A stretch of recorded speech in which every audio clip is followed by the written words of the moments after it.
And welcome into Bet the Edge on Friday, December 2nd. Thank you everyone for watching live on our NBC Sports YouTube channel. We're talking Week 13 in the NFL. Joining Drew and I today, Eric Eager coming on to talk about a couple games, 49ers, Dolphins, Chiefs, Bengals, and more. We'll also wrap our show talking about our favorite bets. You know I'm going to college football market. Drew's staying on the NFL side. We'll be talking USA and Netherlands World Cup prices as well, all that and more. Coming up on Bet the Edge. Drew, the Pats did not come through. The interception props did, though, last night for me. How was your night? What did you think about it? And is Mac Jones right to be yelling at his OC and coach like that? I think so. I did not expect to be here at all, but I am Team Mac Jones here. I think that Belichick, and really just kind of going back to the decision to bring on Patricia as the effectively the heir apparent to McDaniels was terrible. I didn't like anything that they were doing last night in any stage of the game, right? Like some of the scripted stuff was cool. I liked the play that they had to Marcus Jones for the first touchdown. That was cool. But then everything else after that, it was literally like it was predictable. It didn't really reflect the urgency of the game for them. This was the pivot point for their entire season. They win this game, they're back in it. They put the Bills in a tough spot in the AFC East, and it basically would have been a season saver. The loss here, effectively, they are now done. There's really no clear path for them to play their way into a wild card in a very crowded AFC playoff picture. And it was a very uninspiring effort. Belichick, in particular, deserves some scrutiny for his decision to punt, I thought, in the fourth quarter, where it was pretty clear, like, hey, man, you got 12 minutes left. You need a couple touchdowns here. And he elects to pin the Bills and give them the Bills, who, by the way, who had been running all over them and eating clock like it was their job, gives them the ball back and puts them in even a more dire situation. They finally get some drive going the next time with the ball in their hands, and they themselves eat 6 minutes of clock and get a field goal. So it was just all aspects, it was uninspiring to see from the Patriots. And the Bills didn't have their most clean night. The Josh Allen fumble, the penalties were a little questionable. That kept their total down into the 24 range instead of clearly getting into the 30s. It's still, it was a lackluster effort from them, and then they get the clean, easy win cover here, largely on the strength of some of the key kind of high leverage defensive plays that they made at the end of the game. But the story coming out of that game for me was all New England and all the scrutiny on the coaching staff. Yeah, I agree completely with you. I was pretty surprised to see the Patriots not take as many chunk plays or try and get those chunk plays. And I really liked what the Patriots defense did for the most part in that game, outside of Josh Allen's touchdown when he should have been knocked out of bounds. I mean, I don't know how you don't just push. I know he's 6'5", 235, but come on, man. You got to get him out of bounds there in that play. Also amazed how neither quarterback turned the ball over last night. Although Mac Jones, had that fumble with the first or second handoff of the game. Josh Allen definitely had a couple. One of Mac Jones's picks got called back. So I'm looking at Mac Jones in a bounce back spot at Arizona next week, Drew. They get that extra rest advantage now, playing on a Thursday than playing on a Monday night at Arizona. And we know the Cardinals are a much better road team than they are a home team. So if you're Team Mac Jones, are you going to get down with some Mac Jones passing props against Arizona? I think I'm going to sit on my Mac Jones fandom until next season. I think we've seen enough from the Matt Patricia experience to expect that they are going to move on from him in this offseason, I would hope. We can maybe get a bounce back season from Mac Jones next year. Maybe this is part of his growth, part of his arc. I think this is a lost season. All right. Well, we're going to pass on Mac Jones props, but we're not going to pass on the rest of the NFL slate. Right after this promo, we're going to have Eric Eager back up on. So make sure you guys go and download that Roto World app. Breaking news all season long goes right to your phone by favoring players that are on your fantasy team or your favorite players in general.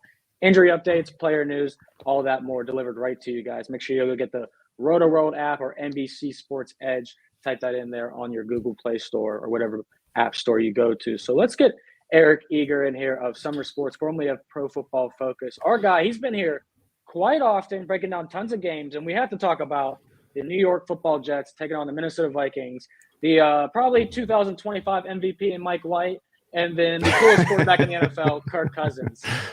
So what do you think? The Vikings are laying 3 as home favorites, 44.5. The total actually opened at 42. It's ticked up, mostly probably because they like Mike White in that offense a little more than Zach Wilson the offense. So what are your takes in this game? Yeah, when it was an expensive 2.5, I did like Minnesota a little bit here. I just think, you're talking about third straight home game for the Vikings, 10 days rest. Kirk Cousins has not been great this year when you look at yards per pass attempt, EPA per play, basically anything you can sort of judge a quarterback by. He's been below his season standards. However, and we saw this on Thursday night, the Vikings are just squeaking out win probability in places where they just weren't last year. End of half. Fourth down decisions, timeouts. Like Kevin O'Connell is doing a pretty good job of not making the mistakes that his predecessor did. The only issue, and I think that this is why that total is ticked up, like the Vikings are kind of middle of the pack, bottom half of the league in EPA per play. The 31st in yards per play allowed. Like when you look at this team, Zadarius Smith and Donnell Hunter have had their moments this year, especially Smith leads the league in pressures, but that has gotten worse over time. And, when you look at their secondary, just not a lot of depth there. They drafted Andrew Booth. He's out for the year. They drafted Lewis Seen. He's out for the year. Shannon Sullivan's playing nickel, and something called the Caleb Evans is playing one of the other corner spots. Like this thing is just not a particularly robust defense. And, I think Mike White at least showed last week against Chicago that he can take advantage of a defense that doesn't have the horses in the secondary. Great point. And expecting the Jets. This is kind of an interesting litmus test for the Vikings, really, because the Jets are a bona fide defense. And if, when the season started, and I know you were kind of on this corner, Kevin O'Connell, the entire turnover of that organization was all positive. It was like, oh, wow, they're going to build something cool here. Like this definitely has potential. I know a lot of people were high on Vikings potentially winning the North, which looks like a certainty at this point. But I kind of was a little, it could take some time for Kevin O'Connell to kind of find his legs to really kind of help this, offense reach its potential. And then lo and behold, they're just winning games ugly through the early half of the season. And then you start to think, wow, if they can find their groove later this season, this is maybe a Super Bowl contender all of a sudden. But it hasn't really manifested yet. Where do you see the Vikings going from here as far as an arc? And I guess, what would you look for in this game in particular to tell you that there is growth here? There is, they are going somewhere, because right now I think pretty much everybody who looks at futures markets is kind of writing these guys off. And I think rightfully so, right? The place where, the last 2 years with the Vikings, for example, they've started 1-5 and 3-5 and have gotten back to 500 in both seasons, but have trailed off at the end, right? So they've had that mid-season where Jefferson emerges and is the best player in football, basically. Cousins is a pretty top end of the league quarterback. And so the thought when they started out hot record-wise, but not fundamentally, was if they actually turned the corner and started playing well, this team could be really good. And they just simply haven't, right? Like they've trailed by, basically 10 or more points prior to the New England game, 3 out of the last 4 games. And last week against New England, I think most people, if you grade the game out, is a lot of noise, but many people would have graded the game out on New England's side. So, they have to get better just to kind of, in my opinion, even get in the conversation with Philadelphia, who blew them out early in the year, Dallas, who blew them out at home just 2 weeks ago, as well as San Francisco, who I think many people have, and I think rightfully so, power rated as the top team in the NFC. They'll probably get a 2 seed. If you look at the rest of their schedule, they are not tested very much at all by any of these quarterbacks down the stretch. But, they could get a salty team. Like you think about Seattle coming in a much better and more efficient offense than them coming into Minneapolis in January. That's going to be a tough game for them. They could catch, an easy game in week one of the playoffs as the 2 seed. But I just don't see them, doing anything in the playoffs just because they simply haven't performed that well. And they haven't been really tested. And when they've been tested, the Buffalo game, it was great. They had a 17-point deficit in that game. They got blown out by the Eagles and Cowboys in the other 2 games that they really faced a truly good team. Yeah, I'm with you. I think that's a terrific breakdown. And I think we've all been amazed of how Kevin O'Connell and the staff has come right into Minnesota and upgraded the offense right away. But still a team we can't trust them all the time. And in the playoffs, I can't trust Kirk Cousins, primetime Kirk, all that stuff. So, let's take it for what it is. They're going to be a great regular season team this year. And I think we all will be fading them in the postseason. A team, though, 2 teams actually that I will probably like to back in the postseason would be the Dolphins and the Niners. This is probably the most intriguing matchup of this week, in my opinion. The Niners are laying 4 points, over under at 46.5. All I plan on betting in this game so far is a Raheem Mostert touchdown. Getting back to San Fran, there's been a lot of talk between Debo and, basically the whole Niners and Dolphins teams because half of them played for each other the past year. So what do you make in this game? Any plays in particular you're eyeing up?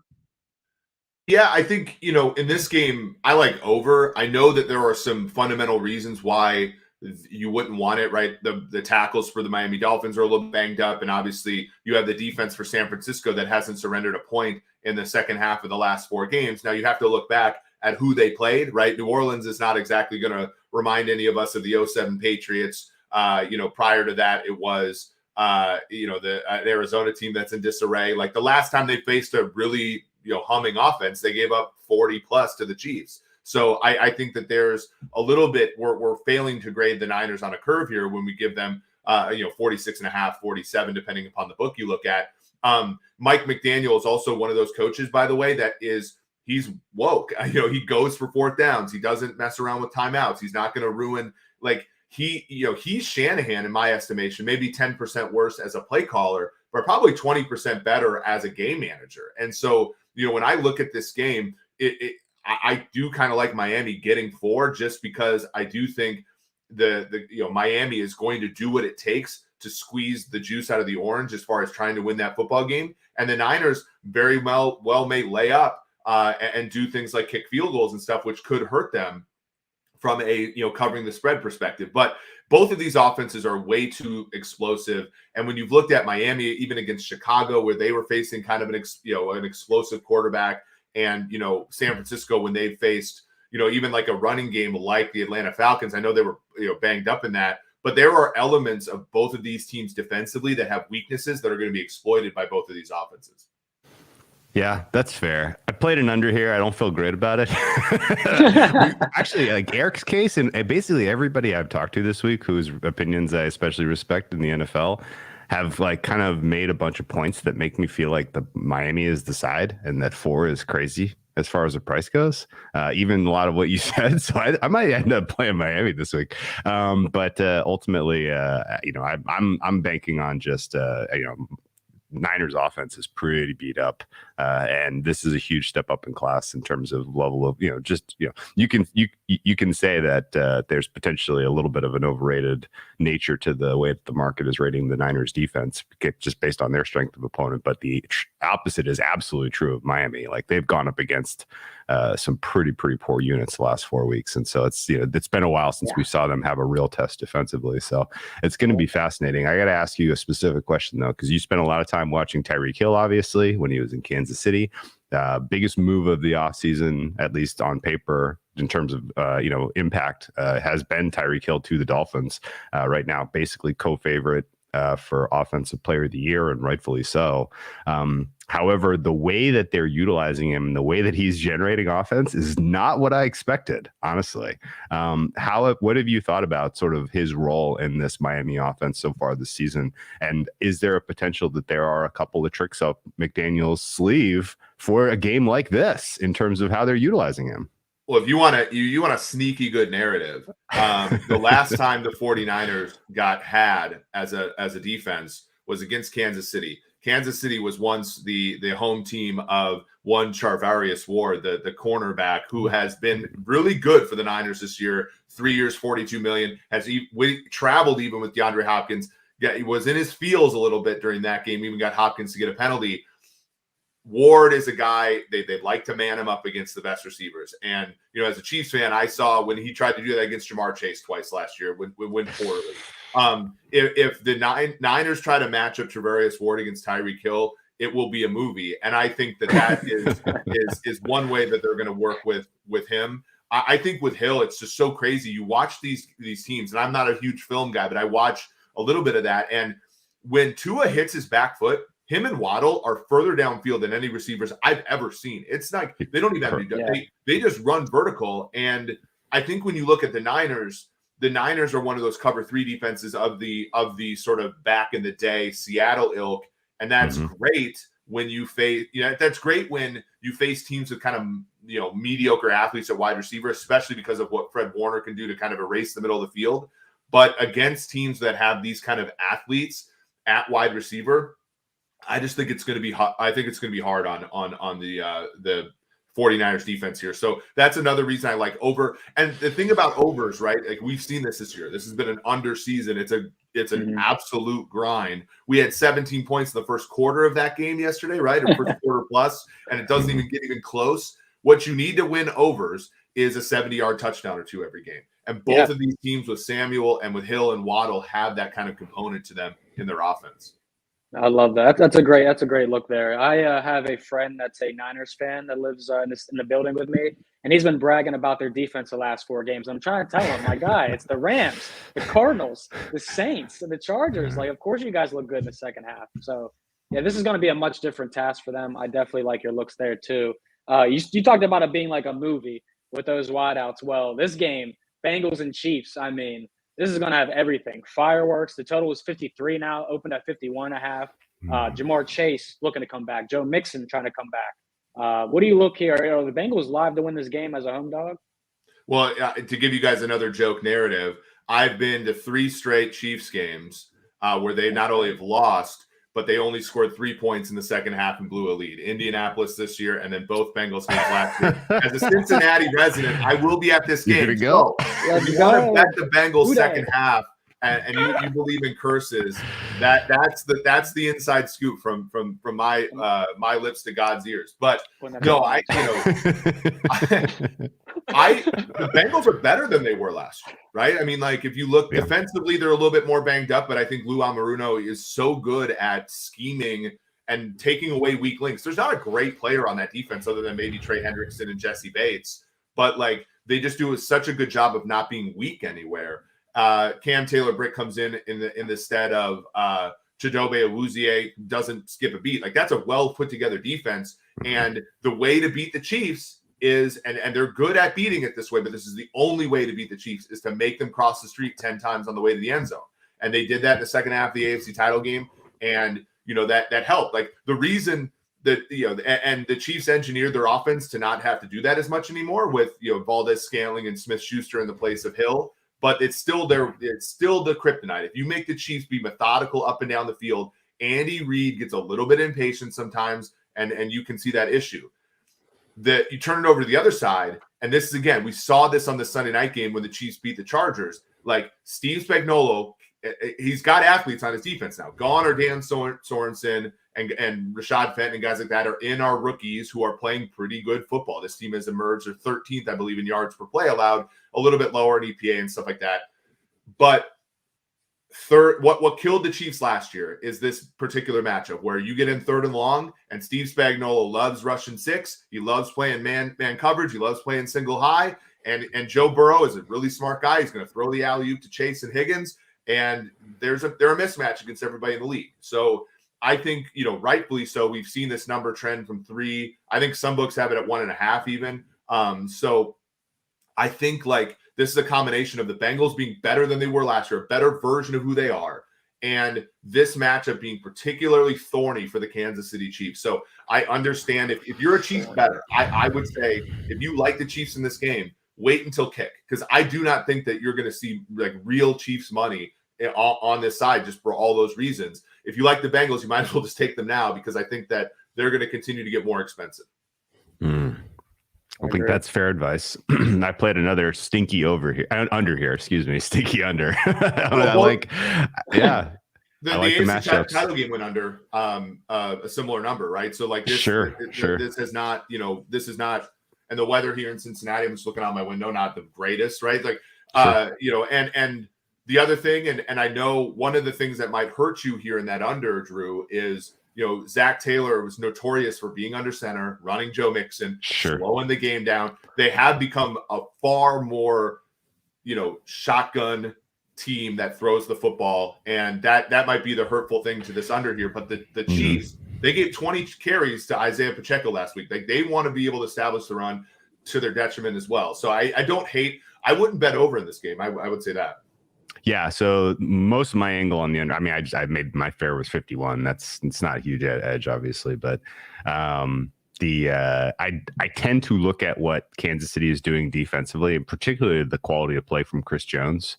And I get kind of excited about what his impact might be in this particular matchup. Like, that guy finishes his pressures. He is an absolute monster right now, playing a lot better than he was down the stretch last season, for sure, either due to health or, just motivation, who the heck knows. But, I think in general, the D-line for both teams is going to be kind of the key to this game one way or the other, much more so than the offenses, which sounds crazy, but that's sort of the way that we are, that's sort of the way things are going in the NFL right now.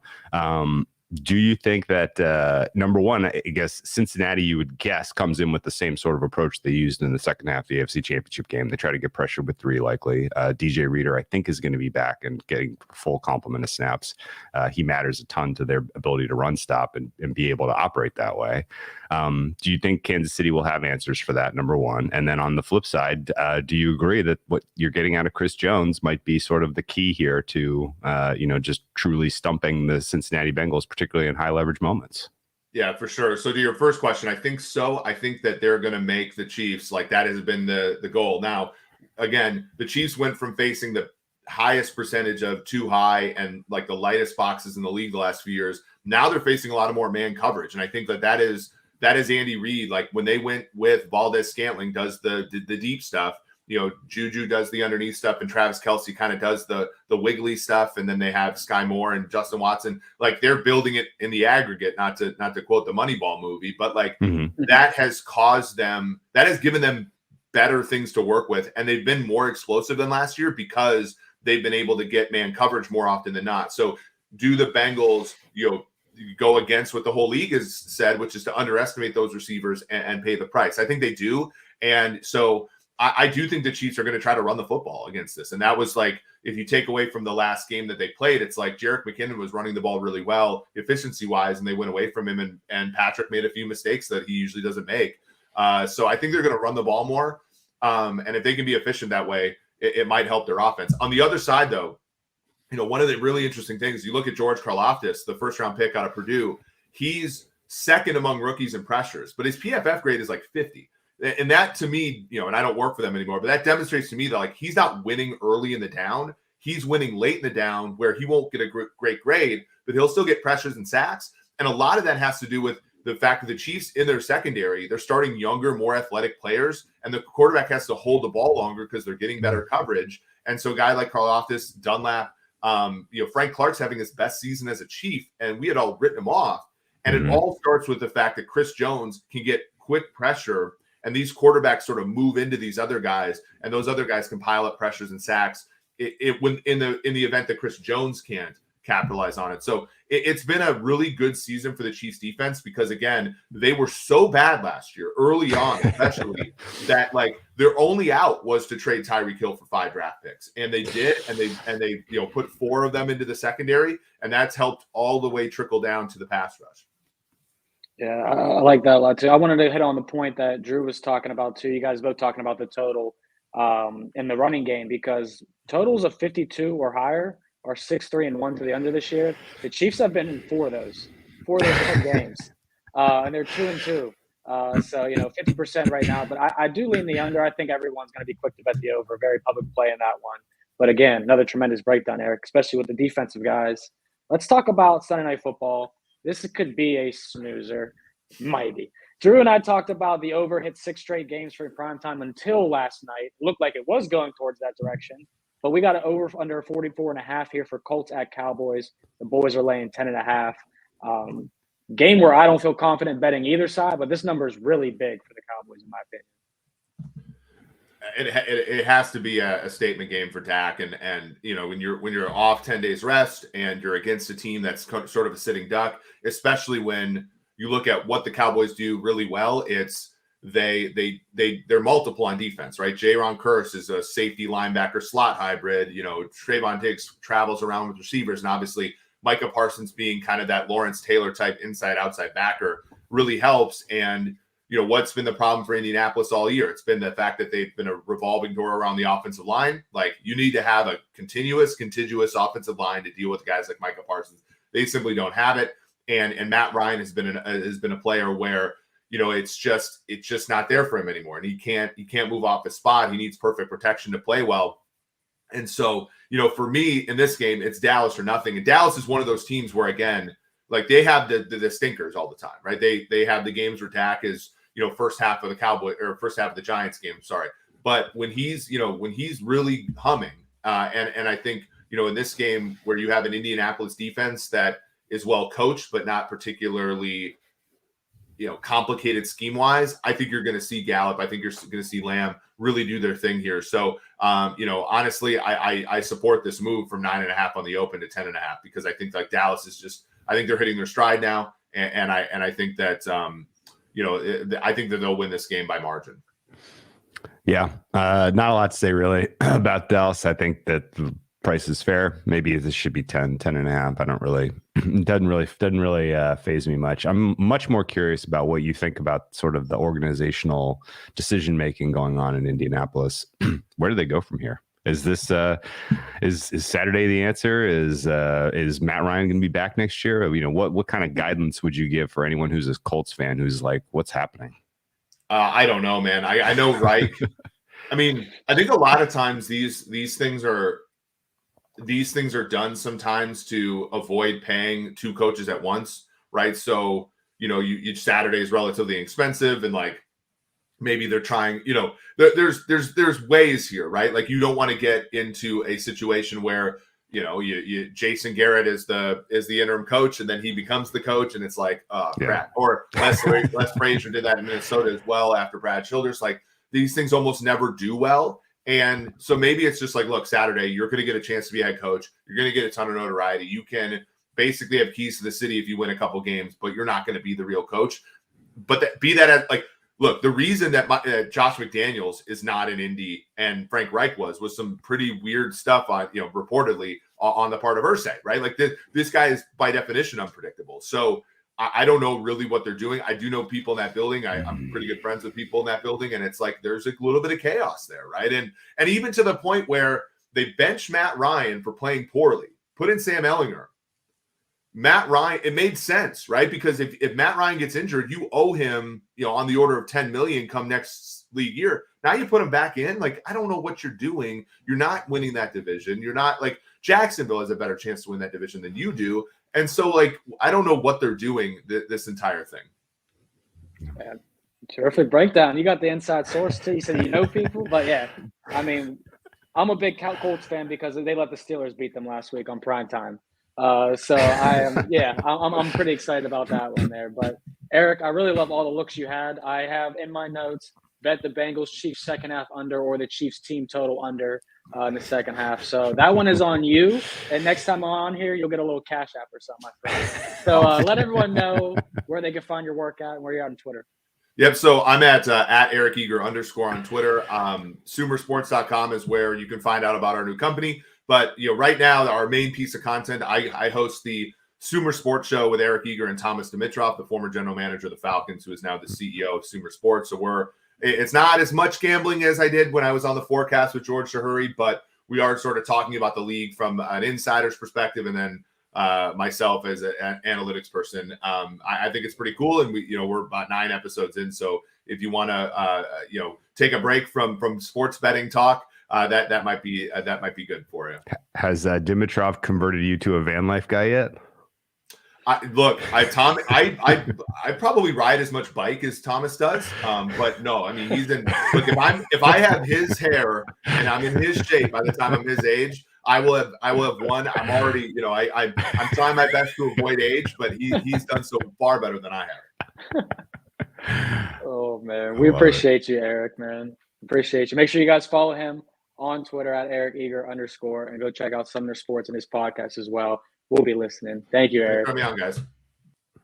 All right. Don't forget that second half under people. All right. Just a reminder, if you have the NBC Sports Digital app, go download it now. Contests are free and easy to play. You have a shot to win thousands for the Sunday Night 7, predicting what will happen in college football, on the NASCAR circuit, in Premier League.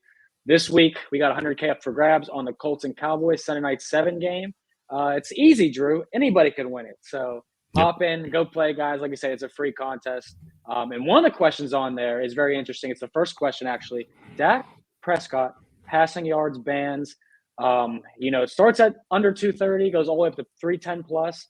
I'm kind of in the 250 to 269 range. I know Eric Eager said this could be the game for the Cowboys to make a statement, but I'm thinking Dak, gives Zeke, Tony Pollard their touches. Yeah, so I struggled with this question. This was a really tough one, and they make some tough ones in the predictor, no doubt. But this one's up there. I'm going to end up going low here just because I think that there is a realistic chance that the Cowboys have this game well in hand after the first half, and then it becomes the Zeke and Tony Pollard show in the second half. So the fact that the lowest band is 230 and under is kind of speaking to me here. I know that in general, the best defense for the Colts is okay. They have a couple of standout players, and it's a dynamic set of weapons you're going up against, but the fact that it's going to be a balanced attack here for the Cowboys and this game could get out of hand, I think is good enough for me to get involved with the low band here. I love that. Let's go under 230, less than 230, and I'll go with 250 to 269 there. So pretty interesting stuff. Make sure you guys go get that Sunday Night 7 on the NBC Sports Predictor app in your Play Store, your App Store. Let's go to our edges of the day, our favorite bets. Drew, you're up first for a Sunday game, NFL divisional matchup. We're going to stay in the NFC East. It was tough to find one, and the closer we get to kickoff here, I'm starting to wish I had picked the Dolphins just because of everything I hear and everything I think. I'm like, man, the Dolphins should probably be closer to 3 in that game. But I'm going to stick with my my stated bet here, which is the New York Football Giants as moneyline underdogs at home hosting the Washington Commanders. Sure, these teams are trending in opposite directions. That's true. There's no arguing about that. However, the Giants do have a propensity to hold on to the football this season. That has been sort of the key emphasis that Brian Daboll has brought into the picture. And Daniel Jones is playing competent at quarterback. They had a chance to threaten the Cowboys last time out. They just ran out of steam in the second half. But no worries because they get extra rest to prepare, extra time to prepare for this game. And reinforcements are coming. We are going to have healthy bodies on that offensive line, healthy bodies in the secondary. And I think that is going to make all the difference in the world in this kind of, sort of do or die moment for the Giants here, because this is one of the last games that they're going to be within a field goal of their opponent. They're going to be big time dogs down the stretch. So if they have any hopes of kind of making anything out of the tremendous start that they had to this season, it starts with a win at home against the Washington Commanders. All that said, I make this game Washington slight dogs. I think Giants should be about 53% to the good on the win percentage here. So I'm going to take the plus money on the money line and put a little bit of that plus money in my pocket for the weekend. New York Football Giants get the win based on just a clean game. Whereas the Washington Commanders, I think they're due for about 3 turnovers. Can't believe you're fading Tyler Heineke, my favorite quarterback in the NFL this year. One of the most profitable quarterbacks in the NFL this year. But Drew said doesn't matter. I actually like this look. I'm not going to lie. I've been riding the Commanders for 5 straight weeks now. And this is kind of the game where I was like, now they're a road favorite in the Meadowlands against the Giants, a team that loves to run, play defense. I don't love it. I'll probably have a small bet on the Commanders because you keep riding that train. But I'm going to be honest, I don't feel very confident in it. So I think I'm with you, Drew, there slightly.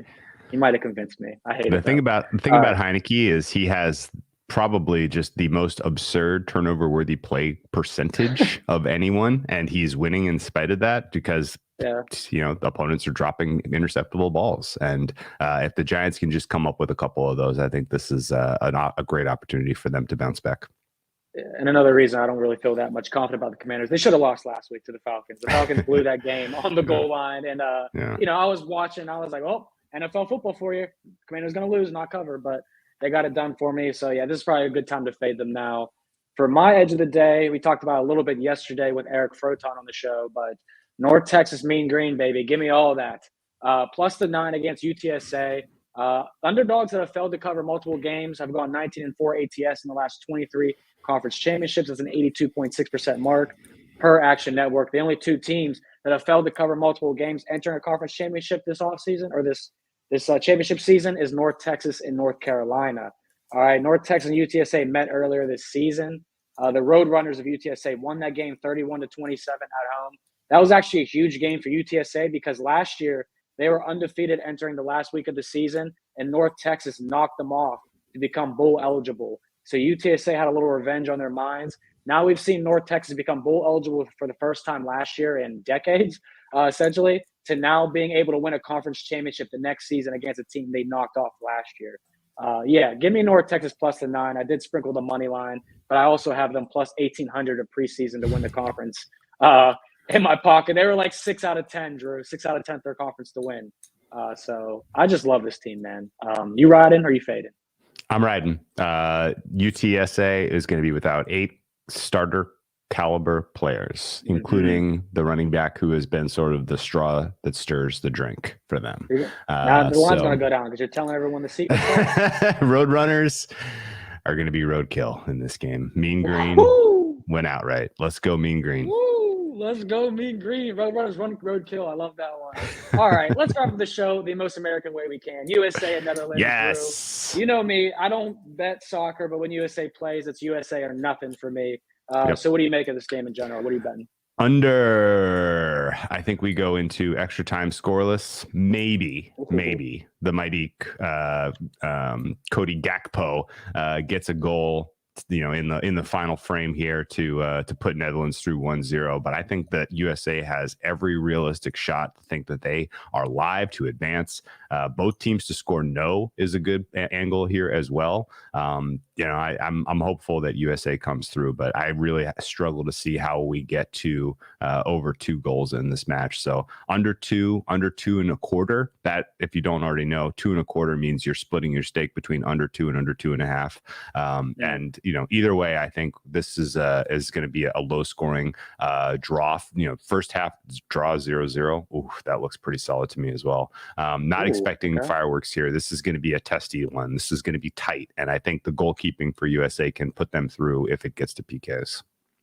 Okay, so both teams not to score is minus 130 odds. Would it be better just to play the draw at plus 220 then, rather than doing that? I see value there, but it's a little short.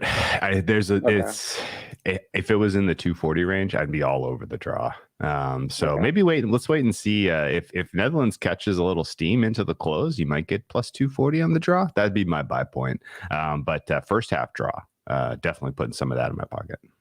All right. And that USA game is on Wednesday morning against the Netherlands. So make sure you guys prepare for that one. It's going to be a great game. And Drew, I got like your looks a lot, man. I'm going to tell that 0-0 first half because that just sounds like a lot of fun. Starts my day off in a good way. It's thrilling. It's a thriller. Hey, I got it. Make sure you check us out, the Well Capper on Twitter, V-Money Sports. We appreciate everyone watching live on our YouTube channel, everyone listening, also on podcast form. Don't forget to subscribe, rate us, or like if you're watching on YouTube. And go to NBCSportsEdge.com or rotoworld.com for all the information you guys need for wagers and fantasy. Appreciate you guys. See you on Monday.